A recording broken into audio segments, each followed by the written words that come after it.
Hello. Hello. Hi, ma'am. Good evening. Yeah, good evening. So, Dr. This one, Ishwar had told me he would like to have a meeting before we start the class. Okay. Yeah. Is he Okay. there? I I can wait for it. No issues, ma'am.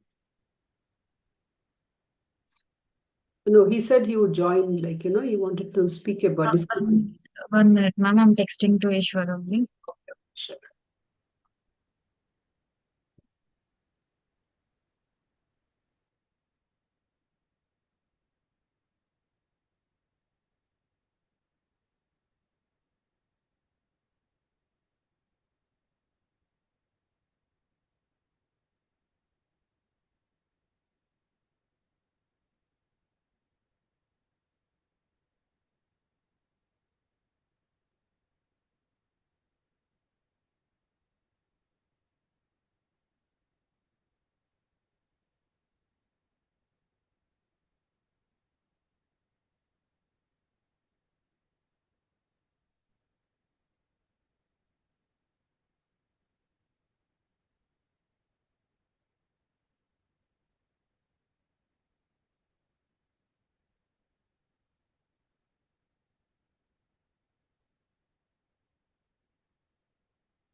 Ma'am, I have spoken to Ishwar. He said to start the live class. After the completing the live class, we will speak.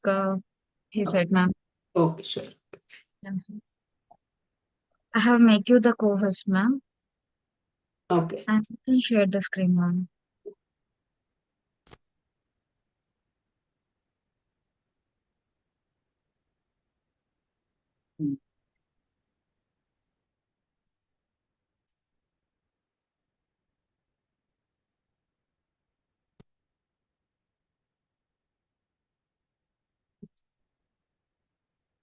So, hello, dear students. Welcome to Oracle Exam Mastery Classes. This is Dr. Divya, live class educator for Oracle. So, in this Exam Mastery live classes, we start since the month of June, and we are doing the rapid revision of all the important questions, quick revision of all the volatile facts, and we are covering all the high-yielding topics as well as the important or expected questions in the university exams. So, this is beneficial for all the university exams of all the states as well as for those who are appearing for competitive exams like NEET, PG, and FMG exams. So today's class, we will be the continuation of neuroanatomy. So we'll be dealing with some of the short questions and answers with brainstem and cerebellum. So here, let us understand before we dive into the class, let's understand some core features of the Auricle. So in Auricle, we offer you live classes as well as recorded classes, which you can access anytime, anywhere. And we also give you CBME-based question and answers, MCQs. And these MCQs are from beginner to the expert level. They are standard multiple choice questions, which are asked in the university exams as well as the competitive exams. We also offer you 3 subscription plans: the basic, standard, and mentorship program. Mentorship program is a wholesome program which we give you at a special discount rate of 50,000. So this here we give you pre-recorded classes, live classes, and live doubt clearance and quick revision. The key features in mentorship program is one-to-one personalized guidance as well as notes. So you can use the code Dr. Divya 20 for the discount on subscription. So today's class, we'll start with today's questions. So first question is draw transverse section of medulla oblongata at various levels and label the parts. So this is a very common question. So you can always expect one of these sections from neuroanatomy in the university papers. So medulla oblongata, there are different levels we take at that is motor decussation, the sensory decussation, and at the level of olives. But motor decussation and sensory decussation are two important sections which you need to know. So the transverse section of medulla at the level of pyramidal decussation or motor decussation. So we need to understand now this is the section of the medulla at the level of pyramidal decussation. Okay. So we need to understand the structure of the medulla here. So you need to draw this diagram and just label all these parts. If the question is just to draw and label. Otherwise, you need to write what are these tracks. So now if you see here, this is the ventral portion and this is the dorsal portion of the dorsal side of the medulla. This is the gray matter in the center and surrounding there is white matter. So at the level of pyramidal decussation, the section of medulla looks just like a spinal cord section with a little slight difference, okay? So here anteriorly, this is the sulcus here, which we have fissure, anterior fissure we see. On either side of that, there is this pyramid. This is the pyramid we see, okay? And within this section, now this is the gray matter. These are the anterior horns of the gray matter. And here behind we have the posterior horn. So posterior horn, we see three things, okay? So here what do we see in the posterior horn is, that is the nucleus cuneatus, the nucleus gracilis, and the spinal tract and spinal nucleus of trigeminal nerve. These are the things seen here, okay? So now here, if you see, I'll explain one by one, which you need to write, okay? So here what happens in the level of pyramidal decussation or motor decay, why do we call like that? Pyramid is basically carries the pyramidal tract, which is otherwise called as the corticospinal tract, okay? And this corticospinal tract, we have the lateral and the anterior corticospinal tract. So basically this lateral corticospinal, anterior is the one which doesn't cross, it travels on the same side, whereas the lateral one crosses over. So this lateral corticospinal tract, we see it in the lateral white column here. Okay, so we see it here. So this crosses. So from the left side, it goes to the right, and from the right, it goes to the left. So when it goes like that, what happens is it detaches the anterior horn of the spinal, the medulla. Okay, detaches the horn.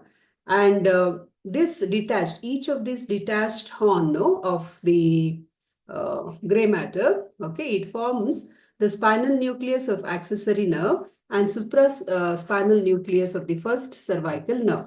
Okay, so from this detached horn, we get two portions, two nuclei are formed in this detached. One is the spinal nucleus of accessory nerve is located there. Another one forms because the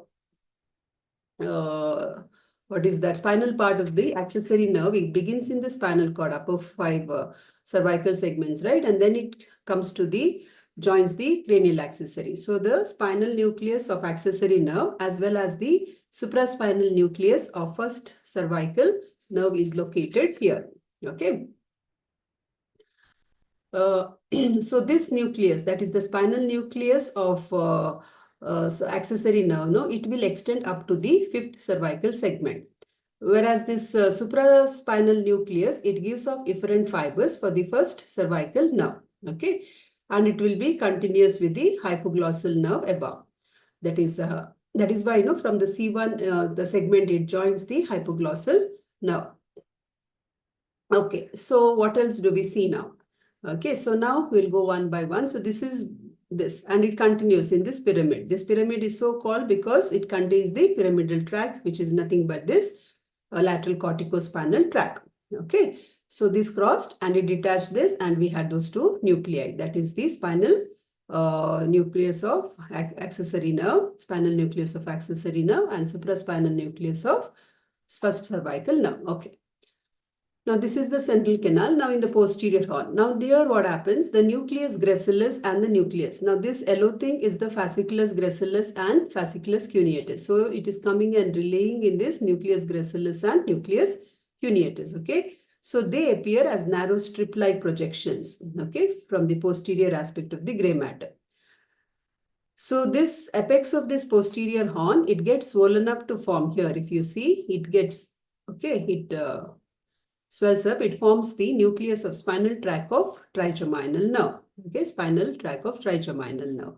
And it is basically an upward continuation of the substantia gelatinosa. So, substantia gelatinosa is the portion which we see at the apex of the posterior horn of spinal cord. So, that same thing continues up here and it forms the spinal nucleus of trigeminal nerve.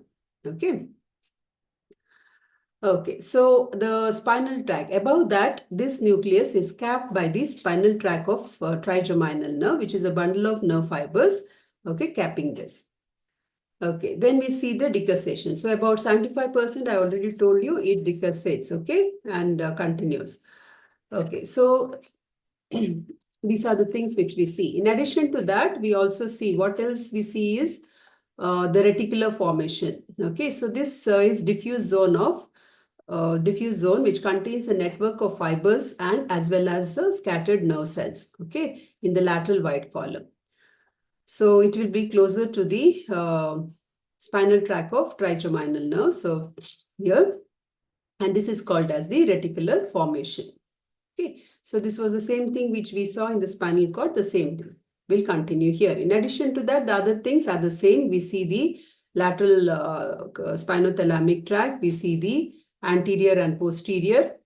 Okay, this one, that is the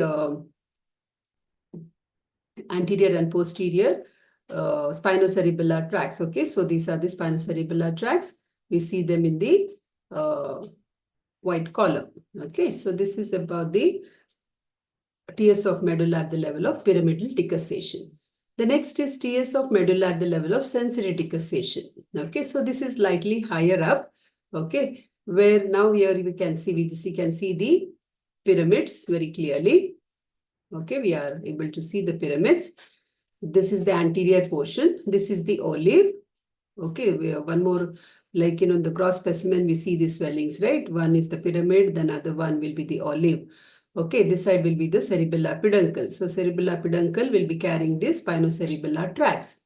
And here we will have the these things. That is the nucleus this thing cuneatus and nucleus gracilis. Okay, this is the median sulcus here. So this is nucleus gracilis and nucleus cuneatus are there. Okay, now here when we see the central gray matter is reduced to only a small portion in the center.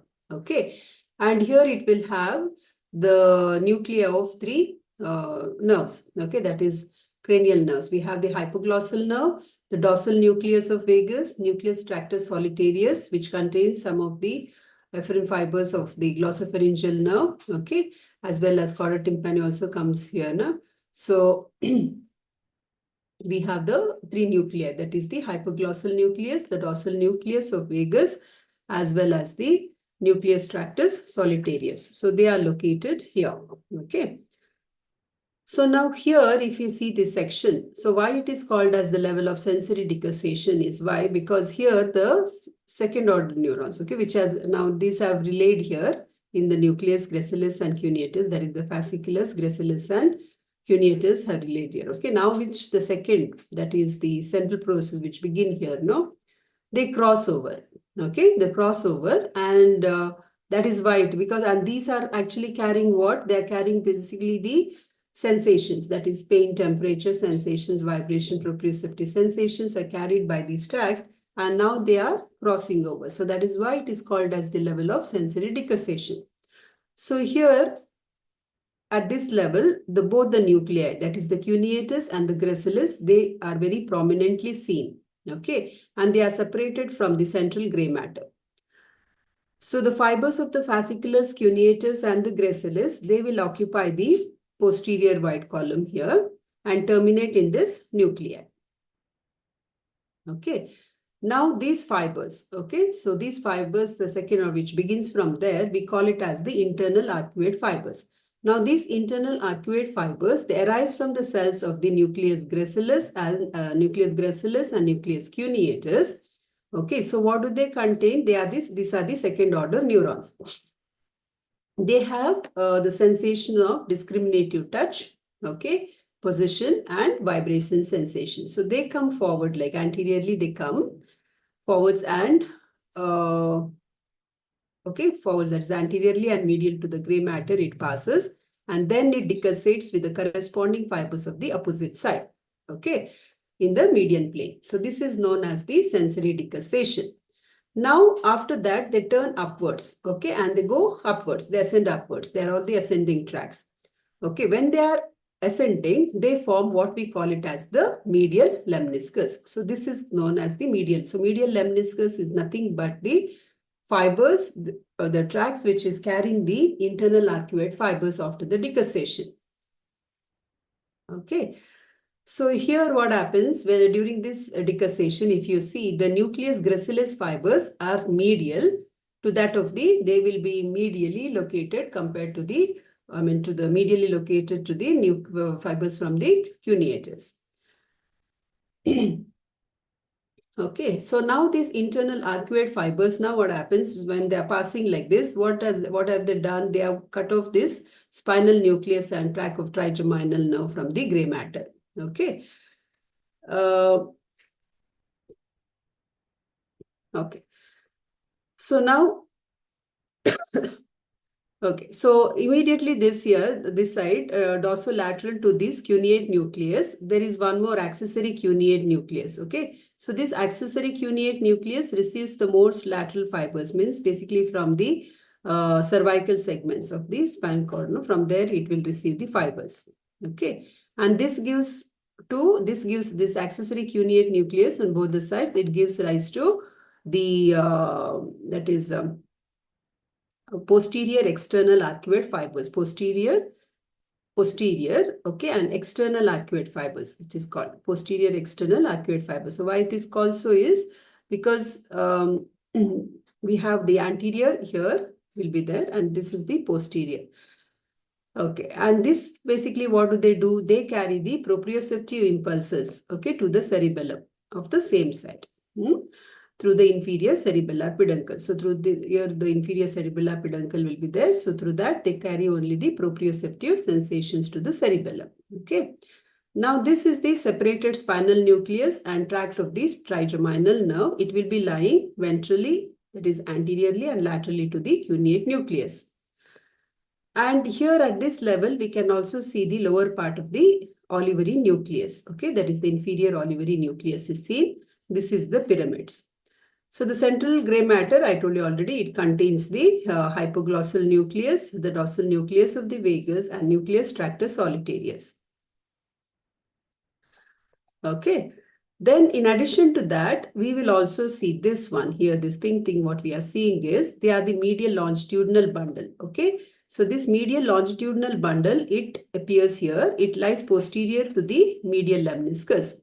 So what is this medial longitudinal bundle? This medial longitudinal bundle is nothing but a compact tract of nerve fibers.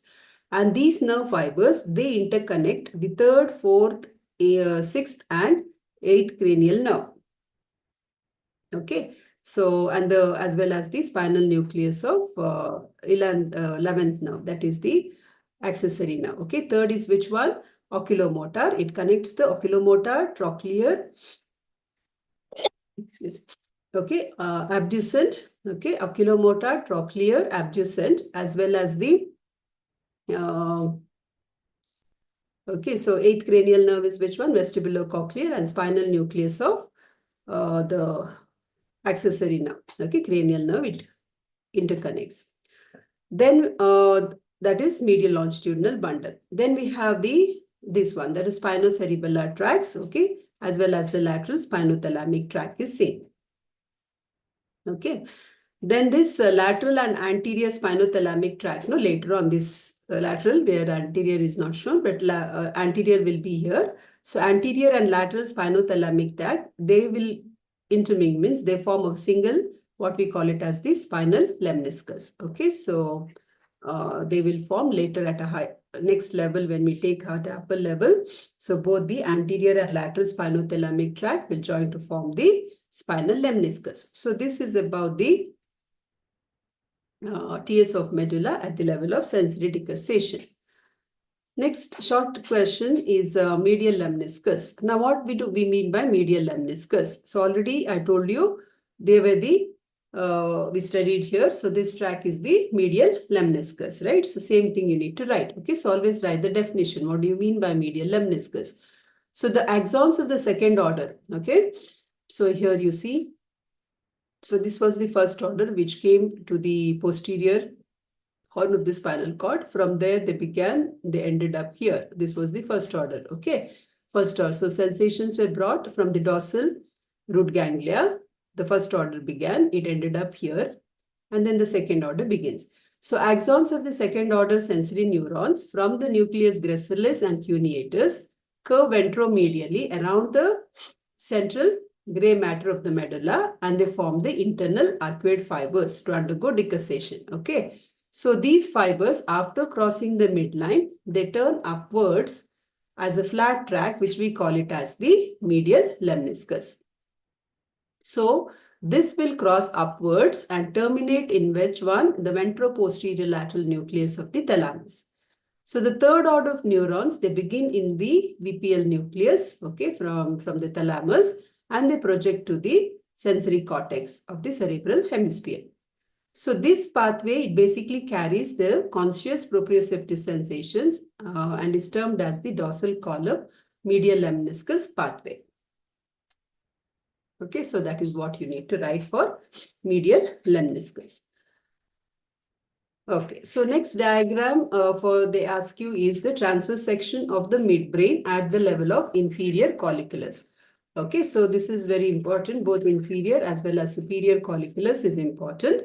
Okay, so here now we have to understand. Now this is the section of the midbrain. So this is the ventral part and the dorsal part now. Okay.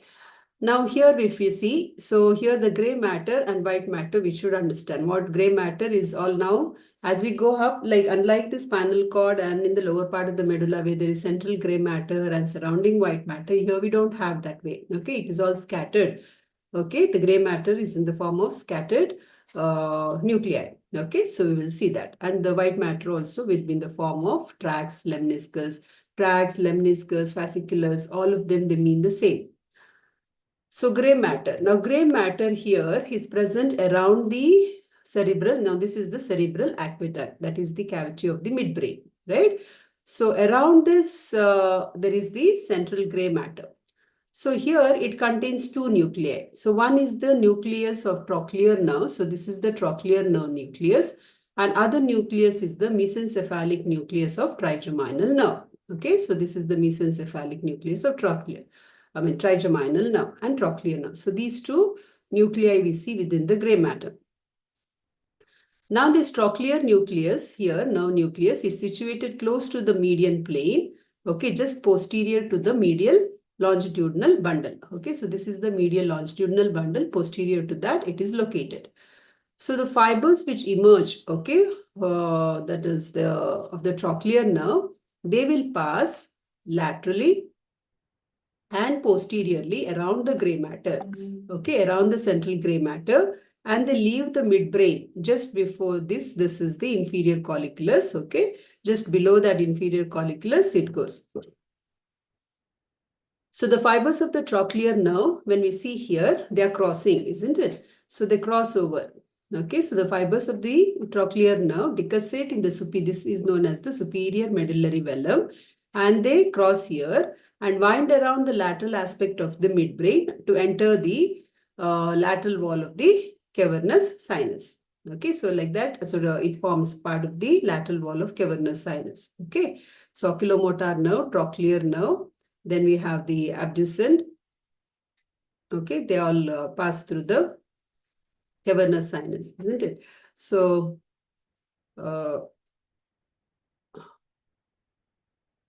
that is how the trochlear nerve emerges and it passes. Okay, right.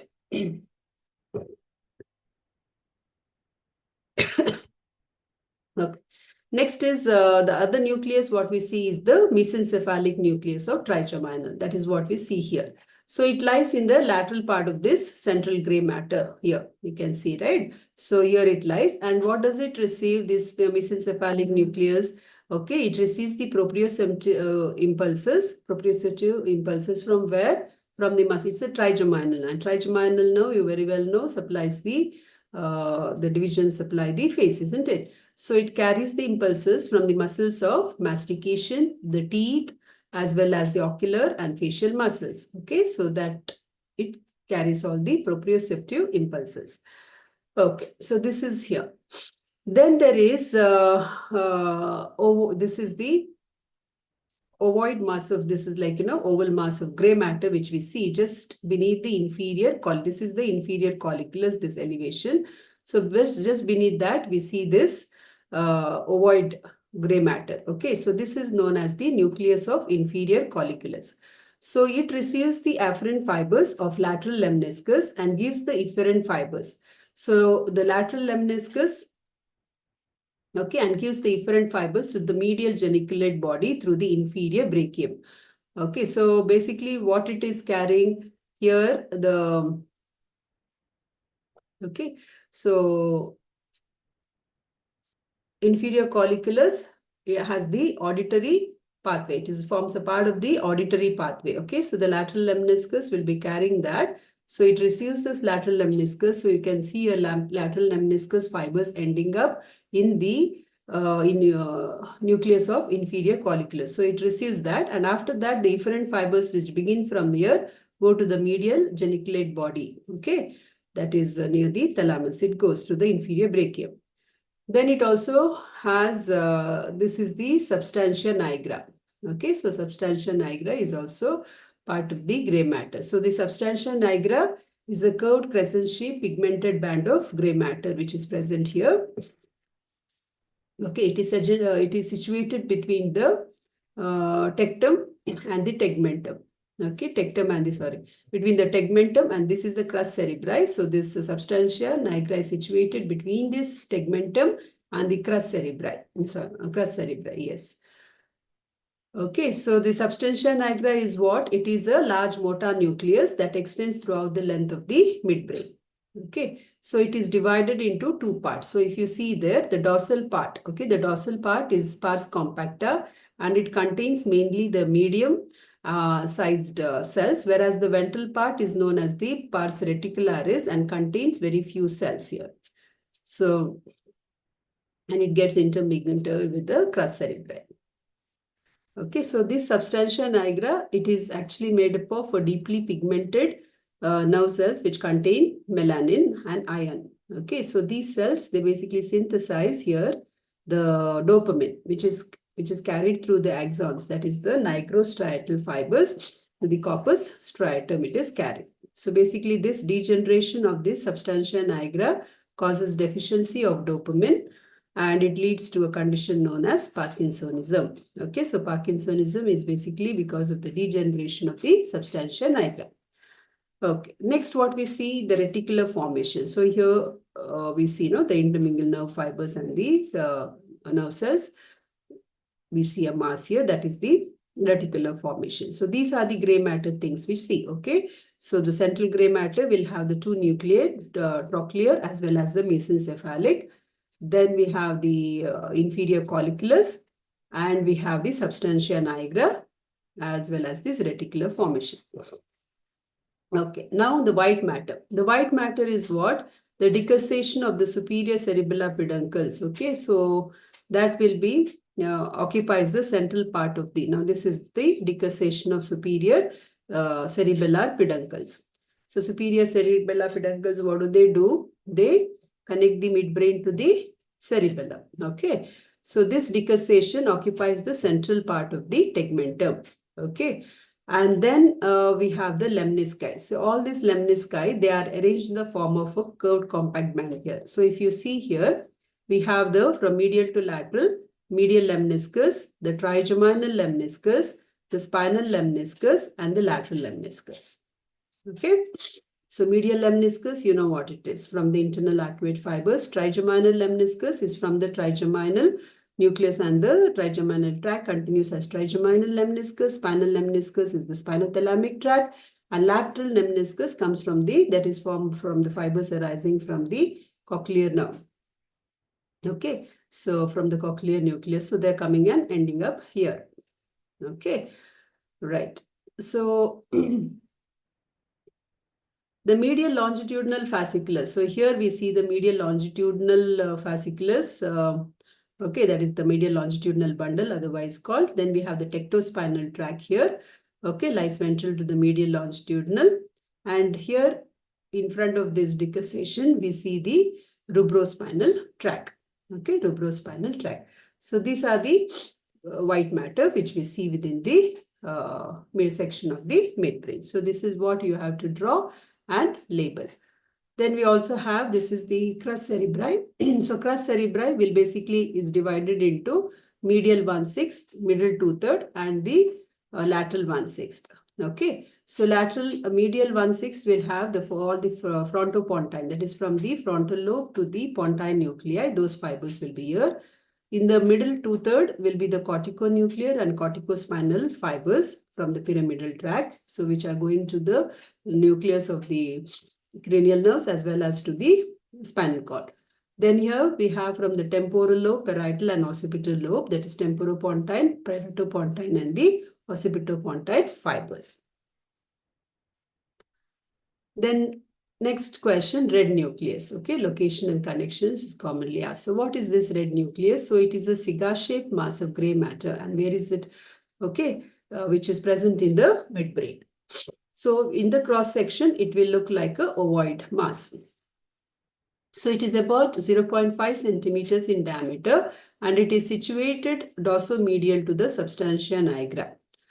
So usually in a fresh specimen, okay, it looks red or pink in color because of its high vascular supply, and then it also has iron containing pigment, okay, which is present in the cytoplasm of the cells. So why is this red nucleus important? Because it is an integrating and relay center for cortico-rubrospinal, cortico-rubronuclear, okay, cortico-rubrospinal, means is from the cortex to the red nucleus to the spinal cord, then from the cortex to the red nucleus and to the cranial nerve nuclei, as well as the cerebello-rubrospinal, means from the cerebellum to the red nucleus and spinal cord. So like that, all these three pathways it integrates, okay, and it is forms a relay center for that. So that is why it is very important.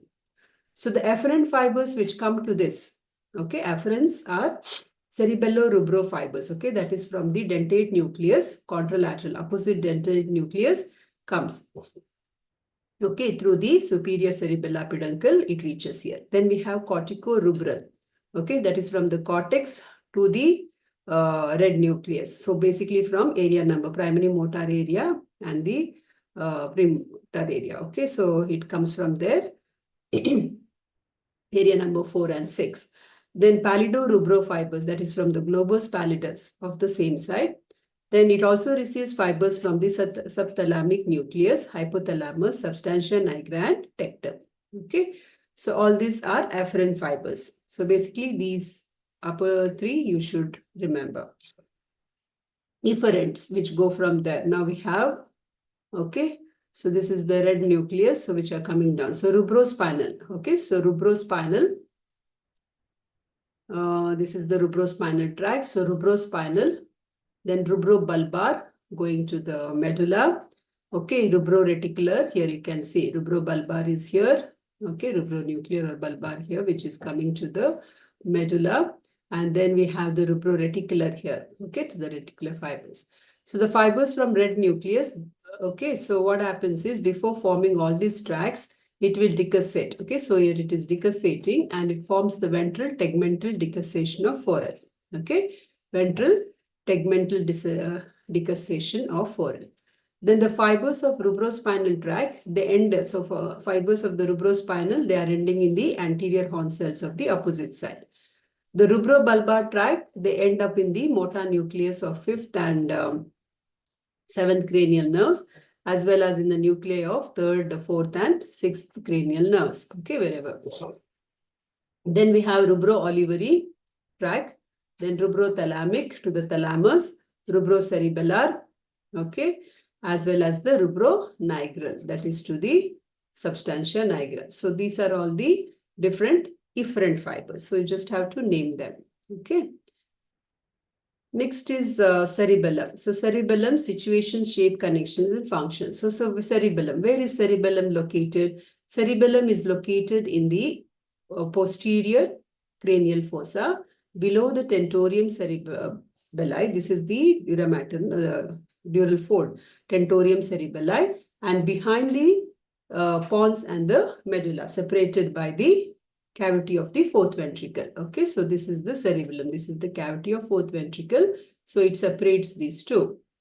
Okay. So this cerebellum is thrown into many folds. Okay. In a section, it looks like the tree. Okay, leaf like a tree. So that is why it is called as the arbor vitae, or the tree of life. So these folds, they give the appearance of fissures. Okay, so it is, so externally when we see, it has got two lobes. So these are the two lobes of it. That is the right and left hemispheres. Okay, which we, not lobes, sorry, hemispheres. So right and left hemispheres, and the central vermis.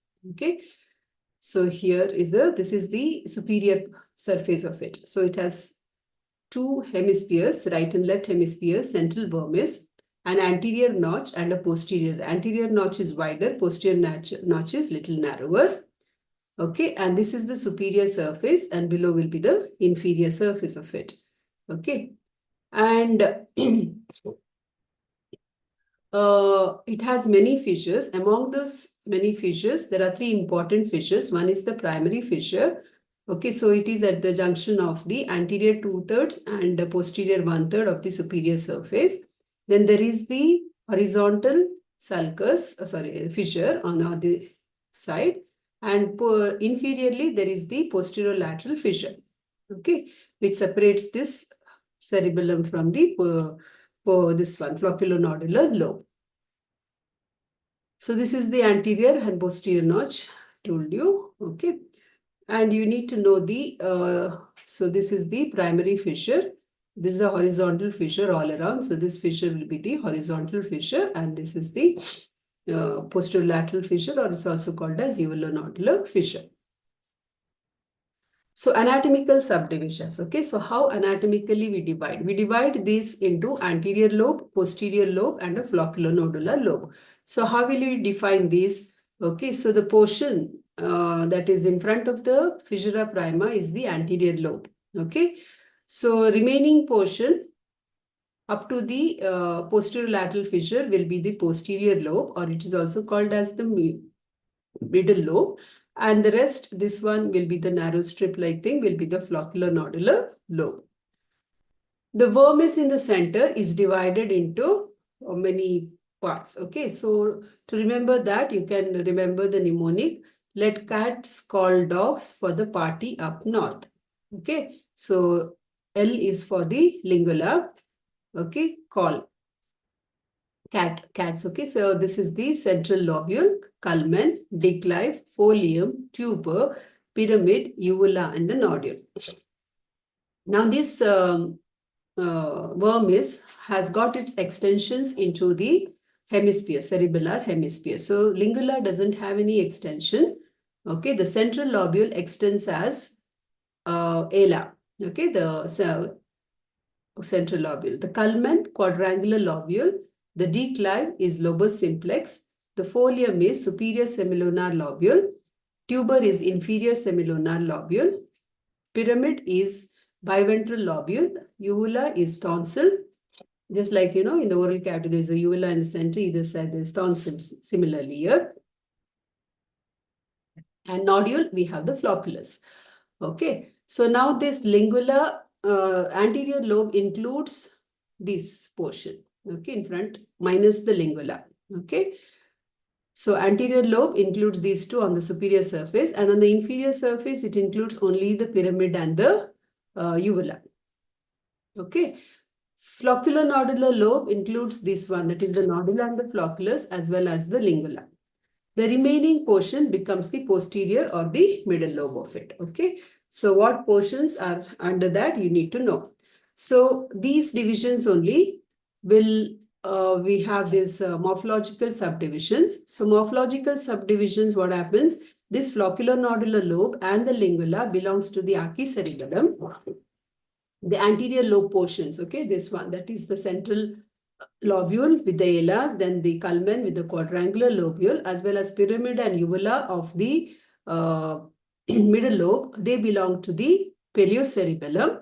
Okay, and the rest belongs to the neo-cerebellum. Functional divisions, we divide it into vermal zone, then the paravermal zone, and the lateral zone. Okay, so 3 zones. So here it has got the deep cerebellar nuclei. Okay, so for the vermal, we have what we call it as within this, the deep cerebellar nucleus, and it is also asked as like a 3-mark question. So we have the nucleus of the archicerebellum, which we call it as the nucleus fastigi. It belongs in the vermal zone. Then we have nucleus interpositus here, which includes 2 nuclei, nucleus emboliformis and nucleus globosus. It belongs to the paleocerebellum. And then we have the dentate nucleus, which belongs to the neocerebellum. Next, we need to remember the connections. Now, connections, basically the afferent fibers and the efferent, okay? So the efferent fibers, basically the cerebellum, it receives the input through cerebral cortex, the spinal cord, and the vestibular apparatus, that is the sacroiliac. And because basically it is concerned with what cerebellum main function is, it maintains the tone, it coordinates the movements as well as the balance, right? So that is why whatever these tracks are bringing, it relays in these cerebellum. And it also receives fibers from the red nucleus as well as the tectum, okay, of the midbrain. Now, the cerebral cortex here sends the information to the cerebellum to the corticopontocerebellar fibers. Okay, and cerebro-olivocerebellar fibers as well as cerebro-reticular-cerebellar fibers. So, like 3 ways. Okay, so one is from the cortex to the pons and then to the cerebellum. Other one is cortex to the olive, that is in the medulla, then to the cerebellum, and then one to the reticular formation and then to the cerebellum. Okay, so like that in 3 ways, the cortex will send the fibers to the afferents to the cerebellum. The spinal cord sends the subconscious proprioceptive information to the cerebellum. Okay. See, earlier that internal arcuate fibers, they were all the conscious, that is the medial lemniscus was bringing the conscious proprioceptive senses. This is the subconscious proprioceptive information to the cerebellum, through which one? The posterior spinocerebellar, the anterior spinocerebellar, and the cuneo-cerebellar tracts. The spinocerebellar tracts forms the major. Okay, so spinocerebellar tracts, they will form the major sensory input. The afferent fibers from the vestibular, okay, so afferent fibers from the vestibular apparatus. Vestibular apparatus means the sacroiliac and the semi-circular canals, okay.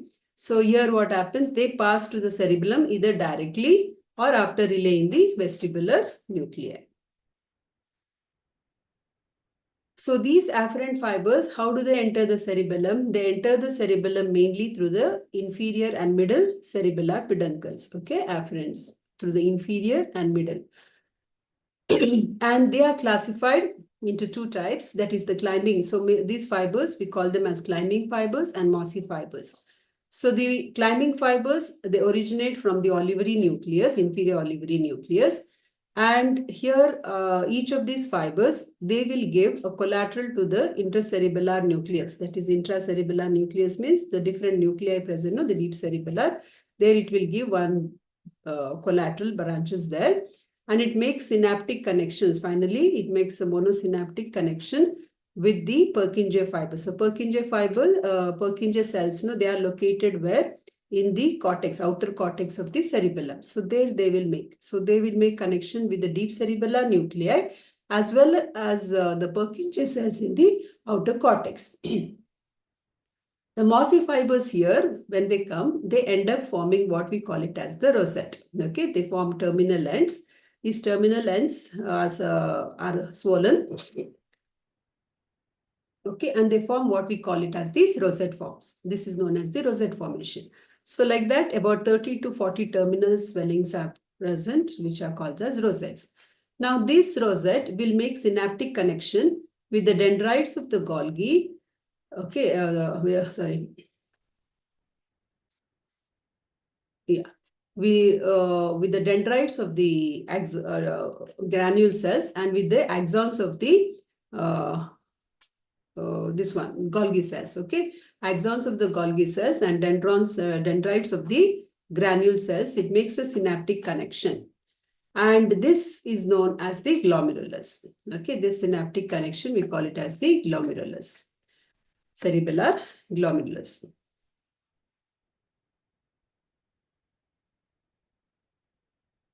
Then coming to the efferent fibers. So efferent fibers from the cerebellum, they pass to the, again to the red nucleus, to the thalamus and the vestibular complex, as well as to the reticular formation. So entire output, the efferent fibers are all beginning from which? The Purkinje cells, okay? Through the axons, they are carried to the axons of Purkinje cells. So this Purkinje cell fibers, they come and end up in the dentate nucleus, no? That is the deep cerebellar nuclei.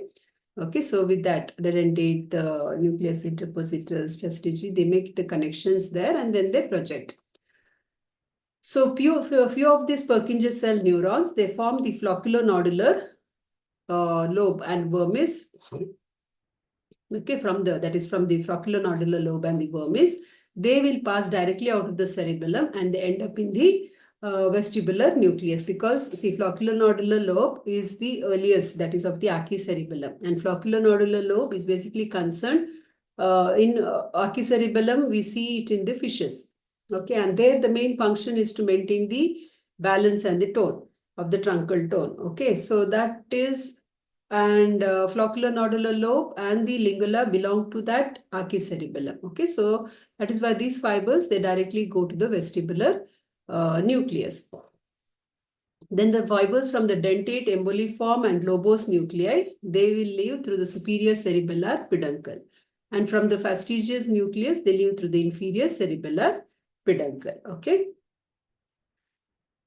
Next short answer is cerebellar peduncles. Now, what are these cerebellar peduncles? Now, the afferent and efferent fibers of the cerebellum, they are grouped together on each side, okay, on both right side and the left side, into three large bundles called as the cerebellar peduncles.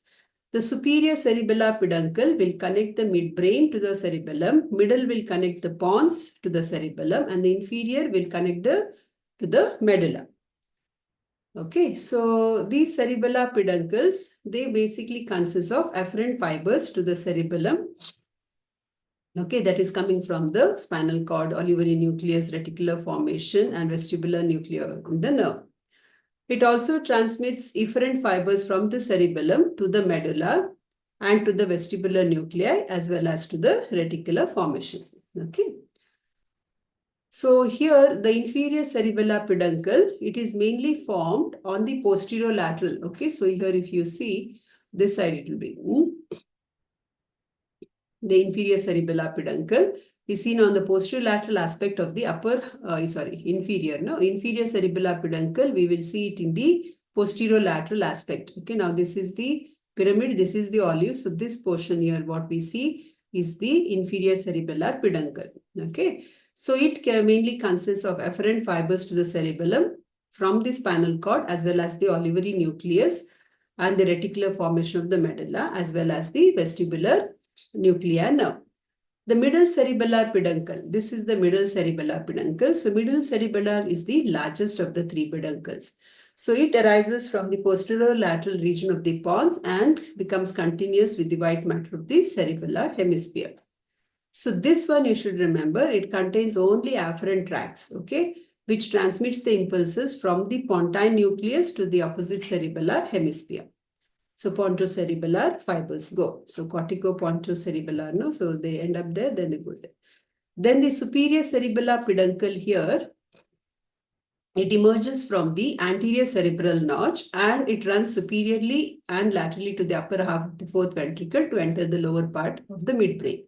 So this is basically efferent, okay? Mainly efferent tracts will be there from the cerebellum, and its fibers mainly arise from the dentate nucleus. Next question is nucleus ambiguous. So what is this nucleus ambiguous? Okay, so here we see the nucleus ambiguous. So it is an elongated column of typical motor neurons, okay, extending along the length of the medulla. Since its position is not very well defined within the sections, so that is why it is called as the nucleus ambiguous. So it occupies a position where it is present. It is located dorsal. Now this is the inferior olivary nuclear complex. So it will be located dorsal to the inferior olivary nucleus, and ventrally and medially to the spinal tract of trigeminal nerve. So these fibers from the nucleus ambiguous, they are first directed dorsally, okay? They go upwards, that is posteriorly they go. Then they turn sharply in the ventrolateral direction to mingle with the fibers of the 9th, 10th and 11th cranial nerves, okay? Which are coming from here, you see. Nucleus tractus solitarius, nucleus vagus, they are all the 10th and 11th cranial nerves, isn't it? Okay, so which emerge from the medulla along the posterolateral sulcus. So the fibers from the nucleus ambiguous, they basically supply the muscles which are derived from the 3rd, 4th and 6th brachial arches. Next, we have crus cerebri. So what is crus cerebri? Crus cerebri is this part. Already I explained you earlier. So it is the part of the cerebral peduncle situated anterolateral, okay, to the substantia nigra. This portion we call it as the crus cerebri. So this crus cerebri, why it is important? Because it contains the descending tracts which connect the cerebral cortex to the anterior horn cells of the spinal cord, cranial nerve nuclei, as well as the pontine nuclei. So the cortico-spinal and cortico-nuclear fibers, they occupy the middle 2/3 of this crus cerebri. The frontopontine fibers occupy the medial 1/6, whereas the temporopontine, paratopontine, and occipitopontine fibers occupy the lateral 1/6 of the crus.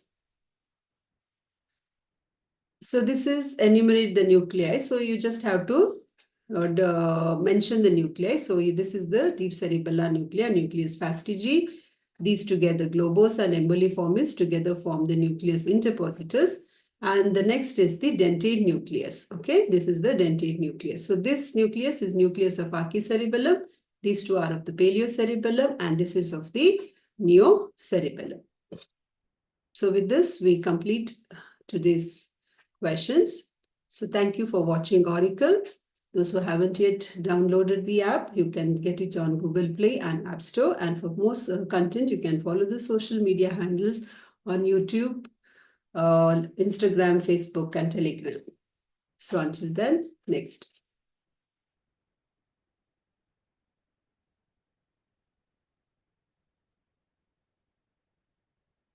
Hello.